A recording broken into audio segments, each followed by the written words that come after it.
Question 5 would enact something called automatic voter registration, usually just called AVR. The measure would change the way people register to vote at the Department of Motor Vehicles, something allowed by the National Voter Registration Act, but more commonly known as the Motor Voter Law. Under Motor Voter, a state DMV must provide applicants for new driver's licenses or ID cards, or people who are renewing those cards, the option to register to vote. But under automatic voter registration, the question is flipped, asking applicants or renewers if they do not want to register to vote. Oregon was the first state to pass AVR in 2015, and now 14 states and Washington, D.C. have implemented it in some form.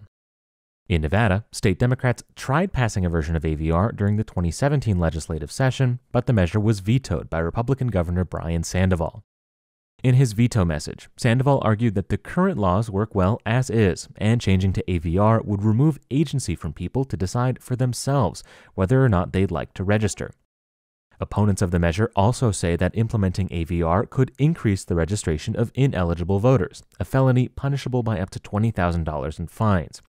They argue that the requirements to get a driver's license too often don't match up with the requirements to vote. However, even if AVR passes, a voter registration form will still require people to confirm that they're a U.S. citizen and that they will be 18 by the time of the election.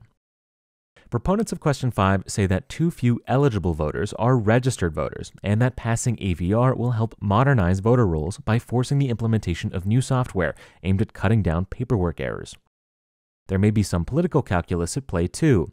Increased voter turnout tends to favor Democrats over Republicans, because Democratic voters, especially young people and minority voters, are statistically less likely to register and vote than their Republican counterparts. Much of the money being poured into Question 5 is coming from Democratic-leaning or Democratic-affiliated groups. That includes the organization iVote, which was founded by the leader of Barack Obama's voter turnout effort, and which has dropped more than $700,000 so far, and the ACLU, which recently announced a plan to spend $1.5 million on Question 5.